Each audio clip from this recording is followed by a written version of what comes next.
నమస్కారం. నేను మీ సిరి. Welcome to నిన్ను కోరి. ఈరోజు కథ ప్రేమ చదరంగం పార్ట్ 40. రచించిన వారు బృందా గారు. ఇక కథలోకి వెళ్తే, నువ్వు భూమితో ఉండు, నేను రోహిత్తో ఉంటాను. మనకి నచ్చినప్పుడు కలుద్దాం, కావాలనుకున్నప్పుడు ఇంటిమేట్ అవుదాం. మాయ మాటలకు మతిపోయింది అనంత్కి. ఆ మాటలు గోడచాటు నుండి వింటున్నా అదో చెవిన పడి ఒక్కసారిగా షాక్ అయ్యాడు.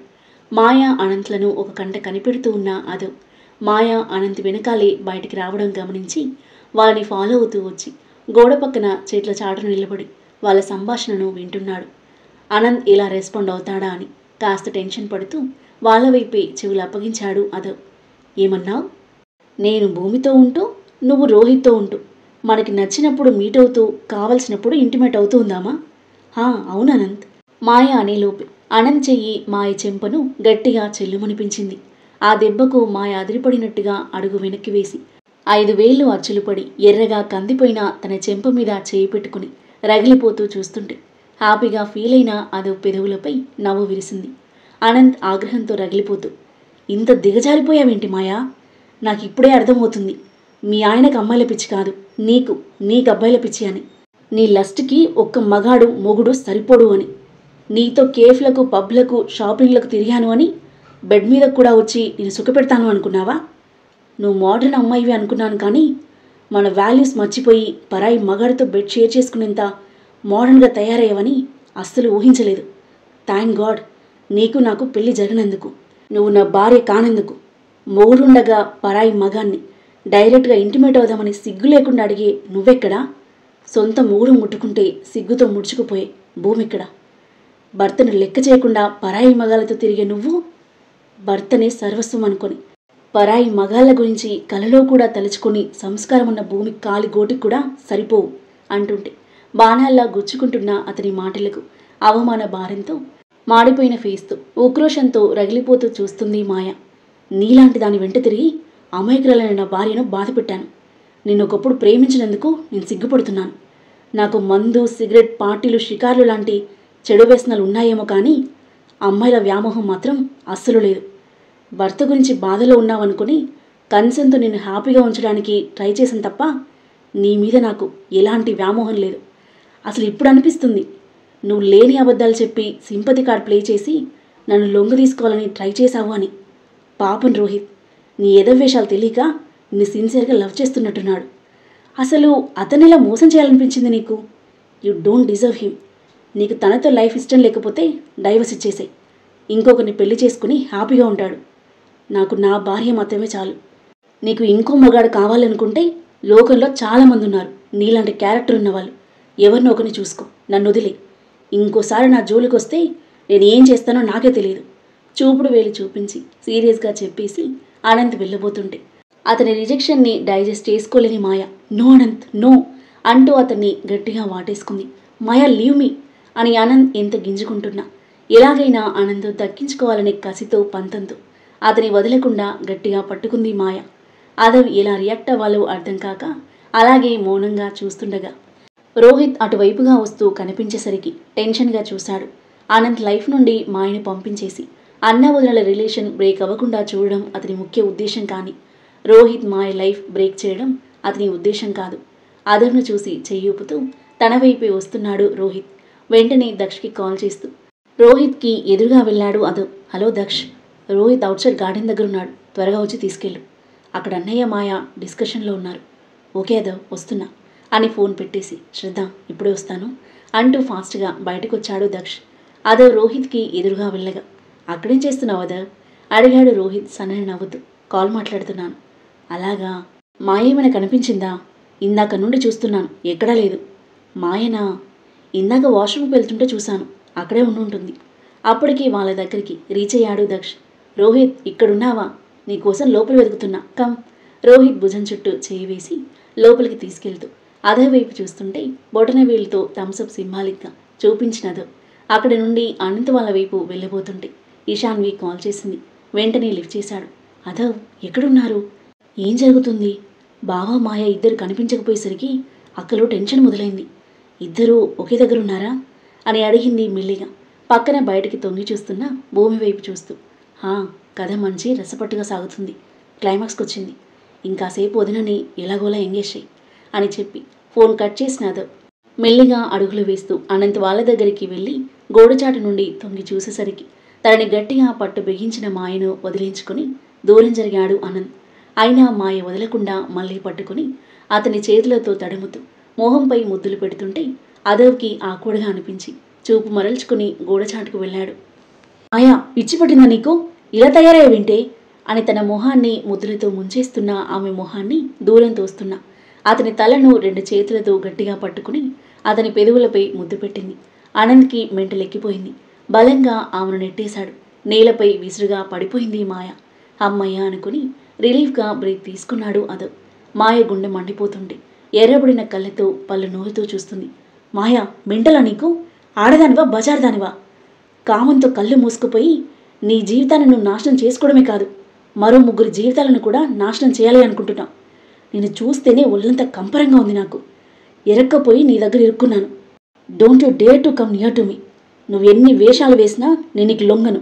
నా మీద ఆశ వదిలేసుకొని నా మీద చూపించే ఈ లస్టును నీ మొగుడు మీద చూపించు, లేదంటే ఇంకెవరైనా చూసుకో ఛీ అని వెళ్ళడానికి అడుగు ముందుకు వేసిన వాడల్లా వెనక్కి తిరిగాడు. ఒక్క విషయంలో మాత్రం నీకు థ్యాంక్స్ చెప్పుకోవాలి.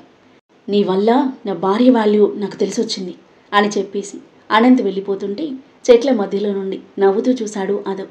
మాయ ఆగ్రహంతో రగిలిపోతూ చేతిని నేలకేసి కొడుతూ ఆహాని గట్టిగా అరుస్తూ ఆక్రోషంతో ఏడుస్తుంటే ఆమె ముందుకు వెళ్ళి నిలబడ్డాడు అదవ్. అతని షూ లెగ్స్ని చూసి దిగ్గును తలెత్తి చూసింది మాయ. గెటప్ అదవ్ చెయ్యందించగా అతని చెయ్యందుకుని నిలబడి కళ్ళనీళ్ళు తుడుచుకొని అతని సూటిగా చూడలేక పక్కకి చూస్తుంది. లుక్ ఎట్ మీ మాయా. ఒకసారి అతన్ని చూసి చూడలేక మళ్ళీ తల తిప్పేసుకుంది. ఎందుకు నన్ను చూడలేకపోతున్నా మాయా? నువ్వు తప్పు చేశావని అనిపిస్తుందా? తల తిప్పి విస్మయంగా చూసింది. అన్నయ్యకు నీకు మధ్య జరిగింది మొత్తం నాకు తెలుసు. అన్నయ్య చెప్పలేదు, నేనే తెలుసుకున్నాను. మాయకి ఎలా రియాక్ట్ అవ్వాలో అర్థం కాలేదు. అప్రసన్నమైన ఫేస్ పెట్టుకుని పక్కకి చూస్తుంది. మాయా, పెళ్ళంటే ఒక పవిత్ర బంధం. భార్యాభర్తలిద్దరూ ఎలాంటి పరిస్థితులు ఎదురైనా ఒకరికి ఒకరు తోడుగా ఉంటూ నమ్మకంగా లోయల్గా ఉండడం, పవిత్రంగా ఉండడం. అన్నయ్య వదిన విషయంలో లోయల్గా ఉన్నందుకు ఐఎమ్ సో హ్యాపీ. అన్నయ్య నో చెప్పాడు. నెక్స్ట్ ఏంటి? ఇంతటితో ఆగిపోయి రోహిత్తో చక్కగా కాపురం చేసుకుంటావా, లేదా వేరే వాళ్ళతో అఫైర్ పెట్టుకుంటావా? ఏం మాట్లాడలేదు మాయ. మాడిపోయిన మొహం పెట్టుకుని చూస్తుంది. అంతా ఆపేసి చక్కగా కాపురం చేసుకుంటే ఎవరికి ఏ ప్రాబ్లం లేదు. అలా కాకుండా నువ్వు మరొకరికి దగ్గర కావాలి అనుకుంటేనే చాలా పెద్ద ప్రాబ్లం అవుతుంది. సపోజ్ నువ్వు మనసు పడ్డవాడు కాదు, మోజు పడ్డవాడు, ఆ పర్సన్ అన్మ్యారీడ్ అనుకో, ఎన్నాళ్ళు నీతో ఉంటాడు? మేబీ ఎ ఇయర్, లేదంటే 2-3 ఇయర్స్. ఆ తర్వాత అతనికి పెళ్ళవుతుంది. అతనికి ఇష్టం లేకుంటే తను స్టాప్ చేయొచ్చు. బట్ నువ్వు రెడీగా లేకపోతే, ఎమోషనల్గా అటాచ్ అయితే నువ్వే హర్ట్ అవ్వాల్సి వస్తుంది. అలా కాకుండా పెళ్ళాక కూడా కంటిన్యూ చేసేవాడు, లేదంటే పెళ్ళైన వాడే అనుకో, మీ అఫైర్ ఎన్ని రోజులని బయటపడకుండా ఉంటుంది? ఎప్పుడో ఒకప్పుడు నీ భర్తకో అతని భార్యకో తెలుస్తుంది కదా. ఆ తర్వాత ఏం జరుగుతుంది? ఎఫైర్ పెట్టుకున్నందుకు కోపంతో మీ హస్బెండ్ అతన్ని చంపేయచ్చు, నిన్ను చంపేయచ్చు, లేదంటే తనే చావచ్చు. తల తిప్పి బెదురుగా చూసింది మాయ. దానివల్ల ఏం జరుగుతుంది? నువ్వు అఫైర్ పెట్టుకున్న అతని సైడ్ కూడా అలాగే పెద్ద ఇష్యూ అవుతుంది. ఈ విషయం మీ పేరెంట్స్కి తెలిస్తే తట్టుకోగలరా? సమాజం నుండి వచ్చే సూటిపోటి మాటలు విని భరించగలరా? చివరికి ఏం మిగులుతుంది? మీ 4 జీవితాలే కాదు, 4 కుటుంబాలు చిన్నాభిన్నమవుతాయి. నీకు ఇష్టమైన వాళ్ళు చచ్చిపోయి నువ్వున్నా జీవితాంతం వాళ్ళ చావుకి నువ్వే కారణం అనే గిల్టీ ఫీలింగ్ నీకు మిగులుతుంది. కుటుంబంలో, సమాజంలో భయంకరమైన చెడ్డ పేరు మిగులుతుంది. జీవితాంతం నరకం మిగులుతుంది. లేదా నీ భర్త చేతిలో నువ్వు పోతే అతనికి జైలు జీవితం మిగులుతుంది. అతని ఒక్కో మాట చెంపపెట్టులా ఆమెకు తగులుతూ ముందు జరగబోయే హార్ష్ రియాలిటీని అదవ్ కళ్ళకు కట్టినట్టుగా చెప్తుంటే ఆమె కళ్ళ ముందు జరుగుతున్నట్టు ఆ సన్నివేశాలు అస్పష్టంగా కదలాడుతున్నాయి. అనంత్పై ఆశపడి బుద్ధి, విచక్షణ, జ్ఞానం కోల్పోయిన తన మైండ్ ఆ తర్వాత పరిణామాలు ఏంటి అనేవి ఎప్పుడూ ఆలోచించలేదు. మైండ్ అంతా ముద్దుబారినట్టుగా అనిపిస్తుంటే బ్లాంక్గా చూస్తుంది మాయ. అదవ్ ఆమె మోములోని భావాలను గమనిస్తూనే, క్షణిక సుఖం కోసం బంగారం లాంటి నీ జీవితాన్ని నాశనం చేసుకోక మాయ. రోహిత్ మంచివాళ్ళ కనిపిస్తున్నాడు. తనతో నీకేమైనా ప్రాబ్లం ఉంటే అది ఓపెన్గా అతనితో షేర్ చేసుకో. నీకు టైం ఇవ్వట్లేదా? నీకు నచ్చినట్టు ఉండట్లేదా? బెడ్పై నిన్ను సాటిస్ఫై చేయట్లేదా? లేదా సెక్సువల్ లైఫ్లో ఇంకేమైనా ఫ్యాంటసీస్ ఉన్నా మనసు విప్పి అతనితో షేర్ చేసుకో. తను అర్థం చేసుకుంటాడు. అతన్ని నీకు నచ్చినట్టుగా మార్చుకో, లేదంటే అడ్జస్ట్ అయిపో. అంతేగాని తనలో నీకు నచ్చిన క్వాలిటీస్ లేవని ఆ క్వాలిటీస్ కోసం మరొకరిని వెతుక్కోవడం చాలా పెద్ద తప్పు. హెసిటేట్ చేయకుండా విడమరిచి క్లియర్గా చెప్పాడు అదో. మౌనంగా ఉండిపోయింది మాయ. ఇదంతా నీకు చెప్పాల్సిన అవసరం నాకు లేదు. అయినా ఎందుకు చెప్తున్నానంటే నీ లైఫ్ బాగుండాలని కోరుకుంటున్నాను కాబట్టి. నువ్వు నాకు ఏళ్ళుగా తెలుసు. ఒక స్టూపిడ్ స్టెప్తో నీ లైఫ్ స్పాయిల్ చేసుకుంటుంటే చూస్తూ ఉండలేక చెప్తున్నాను. జరిగిందేదో జరిగిపోయింది. ఇప్పటికైనా పిచ్చి ఆలోచనలు మానుకొని రోహిత్తో హ్యాపీగా ఉండు. జెన్యున్గా తనతో నీకు చాలా పెద్ద ప్రాబ్లం ఉంటే తనని వదిలేసి పద్ధతిగా మరొకరిని పెళ్లి చేసుకో. కానీ ఇలా పద్ధతి తప్పి ప్రవర్తించకు. ఫ్యామిలీ దృష్టిలో, అందరి దృష్టిలో దిగజారిపోకు అనునయంగా చెప్పాడు. అండ్ ఫైనల్గా ఇంకో విషయం, ఇంతగా చెప్పినా ఫూలిష్గా బిహేవ్ చేసి నువ్వు అన్నయ్యను బ్లాక్మెయిల్ చేసో ఇంకేదైనా చేసో లొంగ తీసుకోవాలని ప్రయత్నాలు చేస్తూ మా అన్నయ్య వదిన లైఫ్ను డిస్టర్బ్ చేస్తే మాత్రం నేను చూస్తూ ఊరుకోను. నువ్వు ఎన్ని ప్రయత్నాలు చేసినా అన్నయ్య నీకు లొంగడు, నేను లొంగనివ్వను. వాళ్ళ లైఫ్లోకి ఇల్లీగల్గా ఎంటర్ అవ్వాలని మళ్ళీ ప్రయత్నాలు చేస్తే ఈసారి మాటలుండవు, నా విశ్వరూపం చూస్తావు. ఆమె కళ్ళలోకి ఉరిమి చూస్తూ స్మూత్గా చెప్పిన ఘాటైన వార్నింగ్ లాగా ఉన్న అతని మాటలకు ఆమె గుండెల్లో వణుకు మొదలైంది. నువ్వు అలా స్టూపిడ్గా బిహేవ్ చేయవు అనుకుంటున్నాను. నువ్వు నీ మ్యారేజ్ లైఫ్లో హ్యాపీగా ఉండడానికి ఏ సపోర్ట్ కావాలన్నా నేను చేస్తాను. జరిగిందంతా ఇక్కడే మర్చిపోయి ఫ్రెష్గా న్యూ జర్నీ స్టార్ట్ చేయి. తను చెప్పాల్సింది తను చెప్పి ఆదవ్ అక్కడి నుండి వెళ్ళిపోయాడు.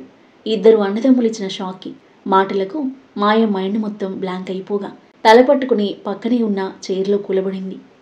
ఆదవ్ వెళ్ళేసరికి పబ్కి మరో మూలన చివరన కూర్చుని కనిపించాడు అనంత్. డీప్ బ్రీత్ తీసుకుని అతని దగ్గరికి అడుగులు వేసి, అన్నయ్య ఇక్కడున్నావా? అక్కడ అందరూ నీకోసం చూస్తున్నారు అంటూ పక్కన కూర్చొని భుజంపై చెయ్యి వేశాడు. బలవంతంగా ఒక నవ్వు నవ్వాడు అనంత్, నార్మల్గా ఉండడానికి ప్రయత్నిస్తూ. డ్రింక్స్ చెప్పనా అన్నయ్య? వద్దురా, ఇప్పుడు తాగే మూడ్ లేదు, వెళ్దాం పద. ఆనంద్ చైర్లో నుండి లేవగా అతనితో పాటు కదిలాడు అదవ్. అదవ్తో పాటు లోపలికొస్తున్న అనంత్ని చూసి రిలీఫ్గా బ్రీత్ తీసుకొని అతని చిరునవ్వుతో చూసింది భూమి. బదులుగా చిన్నగా స్మైల్ ఇచ్చాడు అనంత్. అంతా ఓకేనా?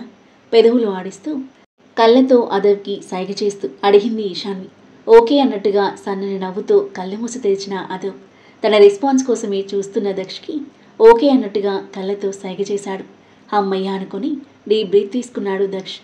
ఈ మాయ ఏంటి ఇంకా రాలేదు అనుకుంటూ రోహిత్ బయటకు చూసేసరికి లోపలికొస్తూ కనిపించింది మాయ. ఆమె డల్గా ఉండడం చూసి కంగారుగా తన దగ్గరికి వెళ్ళాడు. మాయా, వాట్ హ్యాపెండ్? అలా ఉన్నావేంటి? డ్రింక్ ఎక్కువ తాగాను కదా, వామిట్ చేసుకున్నాను అంది అతన్ని సూటిగా చూడడానికి తడబడుతూ. రోహిత్ ఆమె భుజం చుట్టూ చేయి వేసి పట్టుకున్నాడు. నీకు అప్పుడే చెప్పాను ఎక్కువగా తాగకు అని, వింటే కదా. సరేలే, రెస్ట్ తీసుకుంటే సెట్ అవుతుంది, వెళ్దాం పద. తనతో పాటు దక్ష్ వాళ్ళ దగ్గరికి కదిలాడు. దక్ష్, శ్రద్ధ, ఇక మేము వెళ్ళొస్తాం. Once again happy married life అన్నాడు రోహిత్ సన్నని నవ్వుతూ. Thank you Rohit, bye Maya, take care అన్నాడు కన్సర్న్గా చూస్తూ. ఎంత తప్పు చేసినా ఫ్రెండ్ కదా, తన ప్రవర్తన పట్ల కోపం ఉన్నా బాధ కూడా ఉంది. అందరికీ బాయ్ చెప్తూ రోహిత్, అనంత్, అదవ్ వాళ్ళకి బాయ్ చెప్తుంటే నిర్లిప్తంగా చూస్తుంది మాయ. ఆమె మొహాన్ని అసహ్యంగా చూస్తూ మొహం తిప్పేసుకున్నాడు అనంత్. అందరికీ బాయ్ చెప్పి మాయతో పాటు రోహిత్ వెళ్ళిపోగా వాళ్ళ వెనకాలే మిగిలిన వాళ్ళంతా ఎవరి ఇంటికి వాళ్ళు స్టార్ట్ అయ్యారు. ఇంటి దగ్గర కారు ఆగగానే అనంత్ ఫాస్ట్గా గదిలోకి వెళ్ళగా అతని వెనకాలే వెళ్ళింది భూమి. అదవ్, ఏం జరిగింది?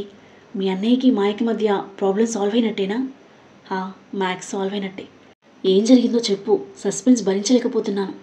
రూమ్కి వెళ్ళాక చెప్తా పదా, ఇక్కడ ఎవరన్నా వింటే మళ్ళీ ప్రాబ్లం అవుతుంది అంటూ అదవ్ లోపలికి కదలగా ఓకే అంటూ అతనితో పాటు నడిచింది ఈశాన్వి. బెడ్పై కూర్చున్నానంద్. భూమి లోపలికి రాగానే లేచి తనని గాఢంగా కౌగిలించుకున్నాడు. ఆ తర్వాత ఏం జరగబోతుంది? అనంత్ ఇచ్చే స్వీట్ షాక్లకి భూమి ఎలా రియాక్ట్ అవ్వనుంది? భూమి పట్ల అనంత్లో మార్పు వచ్చి తనని ప్రేమగా చూసుకుంటాడా? మాయలో మార్పు వస్తుందా లేదా? అదవ్, ఇషాన్విల మధ్య ఎలాంటి సన్నివేశాలు చోటు చేసుకోబోతున్నాయి? అద్భుతమైన కథనంతో, ఊహకందని మలుపులతో, మనసును హత్తుకునే సన్నివేశాలతో ఎంతో ఆసక్తిగా సాగి ఈ కథ యొక్క నెక్స్ట్ ఎపిసోడ్ కోసం మన నెక్స్ట్ వీడియో చూడండి. కథ నచ్చితే లైక్ చేయండి.